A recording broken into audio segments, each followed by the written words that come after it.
Ndugu zangu wapendwa, tumsifu Yesu Kristo. Basi ninayo furaha kubwa kabisa kualika siku ya leo katika tafakari yetu ya neno la Mungu. Kuna binti mmoja ambaye alijiandaa kwa muda wa miaka miwili kwa ajili ya ndoa yake. Na kila kitu kilikuwa kimeandaliwa vizuri. Alikuwa na wageni wengi ambao wamedhibitisha kushiriki kwenye ndoa yake. Kwa hiyo hakukuwa na ukumbi ambao ungeweza kutosha wale wageni. Kwa hiyo waliamua kutengeneza ukumbi nje, wakaweka mahema, wakayapamba sana, ukumbi ukapambwa ukapendeza sana. Wakaweka ile kapeti ya bibi harusi na bwana harusi kupita. Kwa huyu binti akawa anaimagine hiyo siku atakavyokuwa anatembea kwenye ile kapeti, watu wanamshangilia. Akawa amejiandaa vizuri. Kila kitu kimeandaliwa vizuri. Na ile siku ya harusi ilipofika, ile asubuhi wingu lilikuwa zuri, hali ya hewa ilikuwa nzuri sana. Lakini ghafla masaa kama mawili kabla ya harusi, mvua kubwa sana ikanyesha kabla ya ibada. Mvua kubwa ilinyesha, barabara zikafurika. Hata maji yakaingia kwenye ule ukumbi waliokuwa wameandaa kwa sababu ilikuwa nje.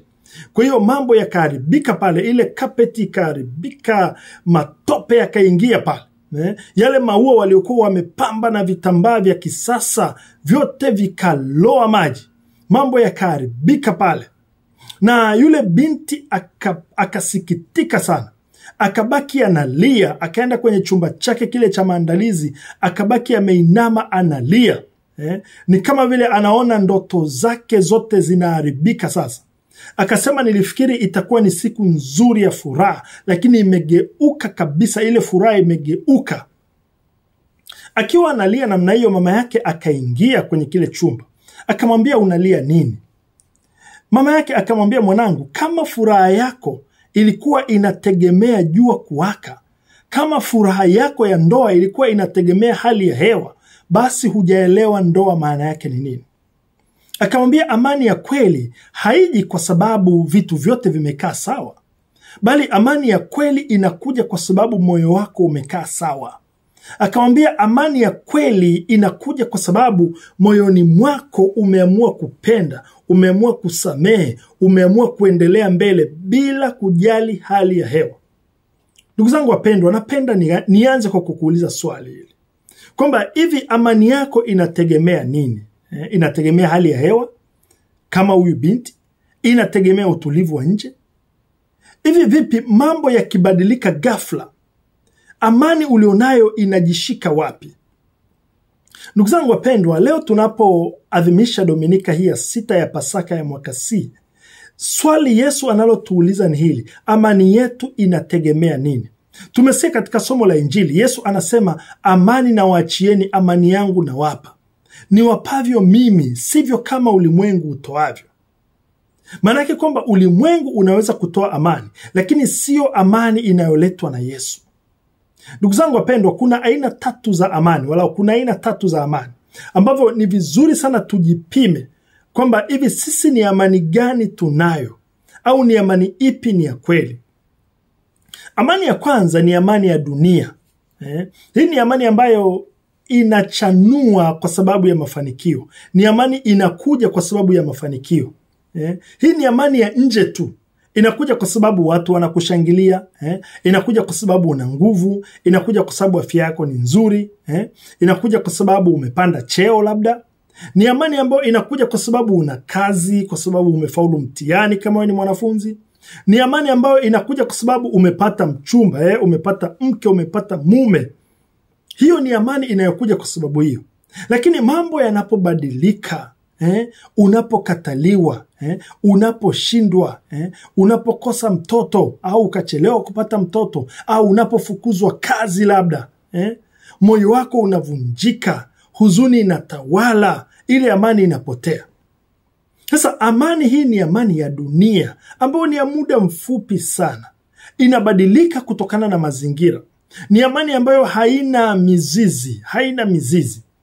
Na mara nyingi sana tunapopoteza vitu vya dunia, tunahisi ni kama vile hatuna thamani tena. Tunapoteza hata ule utulivu tuliokuwa nao. Sasa hiyo sio amani ya kushikamana nayo. Hiyo ni amani ya dunia.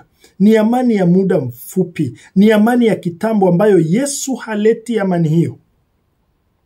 Lakini pia kuna amani ya pili, amani nyingine ya pili.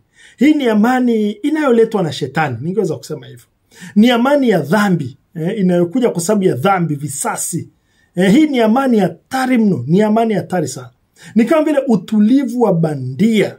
Baada ya kufanya mabaya, mtu anapata utulivu. Unajua, mtu akishindwa kwa mfano kuvumilia, akamfokea mwenzake, akamtukana mke wake, akamtukana mume wake, anajisikia kwamba amejisikia vizuri. Anakuambia kabisa, najisikia vizuri sasa. Hiyo sio amani ya kweli. Mtu akisengenya, akamsengenya jirani yake au akamsingizia mwingine, akamsababishia mwingine mabaya, matatizo, yeye anapata amani, yeye anafurahi. Kama ni mwanafunzi akifanya udanganyifu labda kwenye mitihani, akafaulu kwa sababu ya udanganyifu, yeye anapata amani. Kwa sababu tu anaona kwamba amefaulu, lakini anajua kabisa kwamba amefaulu kwa udanganyifu. Mtu akiiba labda, akapata faida fulani, anaona amepata amani, anapata amani. Sasa hiyo sio amani ya kweli. Yaani huo ni kama vile ukimya wa kaburi. Huo ni utulivu wa kuzima sauti ile ya dhamira yako, Ni amani ya bandia ambayo kwa kweli huisha haraka sana, na inazaa huzuni ya kudumu baadaye, inazaa maumivu ya kudumu baadaye. Sasa hiyo sio amani ya kutegemea pia. Amani ya tatu ni hii amani ambayo Yesu anaizungumza sasa. Ni amani ya Kristo. Hii ni amani ya ndani iliyoshiba neema. Na Yesu leo anasema, niwapavyo mimi sivyo kama ulimwengu utoavyo. Manake hii ni amani ambayo haitegemei hali ya hewa, haitegemei hali yako. Ni amani ya ndani. Unaweza kuwa mgonjwa lakini bado una utulivu moyoni. Unaweza kupoteza kazi au hata kupoteza mpendwa wako, lakini bado haikutingishi kiroho. Amani inakuwepo. Sisemi kwamba hutasikia maumivu, utayasikia, lakini hayatakutingisha kiroho. Unaweza kukataliwa lakini bado unahisi ule upendo wa Mungu. Haijalishi watu wangapi wanakukataa, lakini bado ule upendo wa Mungu unao, na unaamini kwamba bado Mungu anakupenda. Nakumbuka kuna mfalme mmoja ambaye aliita wasanii mbalimbali, akamwambia kwamba nawapa kazi ya kuchora picha ya amani. Hebu kaa design, alafu utengeneze picha, uchore picha inayo reflect amani, inayoonyesha amani. Kwa hiyo wengi walichukua wakaanza kuchora. Mmoja akachora picha ya bahari yenye utulivu. Mfalme akasema hapana, hiyo sio picha ya amani. Mwingine akachora mlima mzuri sana. Mfalme akasema bado hiyo sio picha ya amani. Mmoja alichukua akachora mti mkubwa sana, na ule mti una kiota cha ndege. Alafu kwenye kile kiota kuna kitoto cha ndege kimelala. Na wakati huo anaonyesha kwamba kuna upepo unavuma, mti unapepesuka, kile kiota kinazunguka, mti unapepesuka hivi, kiota kinapelekwa na upepo, majani yana matawi yale yanasukwa na upepo. Lakini kuna kale kandege pale kwenye kiota kamelala kwa utulivu. Mfalme alipoiona akasema, hii ndiyo amani ya kweli, kwamba ni utulivu usiozuiliwa na dhoruba. Kwamba kuna dhoruba ndiyo, lakini utulivu bado upo, amani bado ipo. Ndugu zangu, hiyo ndiyo amani ya Kristo. Ni amani ya dhamira safi, ya moyo uliosamehe, moyo uliotubu, uliojifunua kwa neema ya Mungu. Hii ndiyo amani aliyokuwa nayo Mtakatifu Stefano wakati anapigwa mawe, anauawa, lakini huku anawaombea hawa watu msamaha. Anasema, Bwana usiwahesabie hawa dhambi hii. Hiyo ndiyo amani ya Kristo. Hiyo ndio ile amani ambayo Paulo anaiandika kwenye Wafilipi sura ya 4 kuanzia mstari wa 4. Anasema, furahini katika Bwana siku zote, tena nasema furahini. Wakati huo Paulo anasema furahini, alikuwa gerezani, amefungwa, lakini hata kule gerezani bado anaandika barua yake, anawatia moyo watu walio nje ambao hawajafungwa kama yeye. Anawaambia, amani ya Kristo ipitayo akili zote ikae mioyoni mwenu. Ndugu zangu, leo tunaalikwa kujiuliza kwamba hivi, je, amani yangu inatokana na hali zangu za nje au inatokana na uwepo wa Mungu ndani yangu? Nina amani ya aina gani? Je, natafuta amani ya mafanikio au najidanganya na dhambi na amani ile ya dhambi, au nimekubali amani ya Kristo? Amani ya Kristo. Ndugu zangu wapendwa, tuchague amani ya Yesu.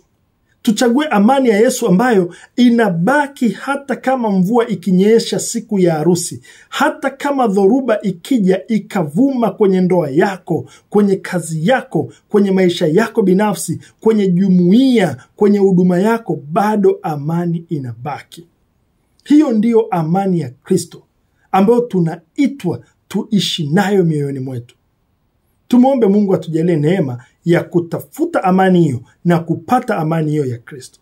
Mungu Mwenyezi awabariki na kuwatunza. Kama ni mara yako ya kwanza unatazama video hii, hujawahi kusubscribe kwenye chaneli yangu hii, nitafurahi sana na kualika usubscribe kwa kubonyeza hilo neno subscribe na hiyo alama ya kengele. Alafu ujumbe huu ni wa pekee, naomba utume kwa watu mbalimbali. Hebu share ujumbe huu kwa ndugu, jamaa na marafiki na waweze kusikia. Mungu Mwenyezi awatunze.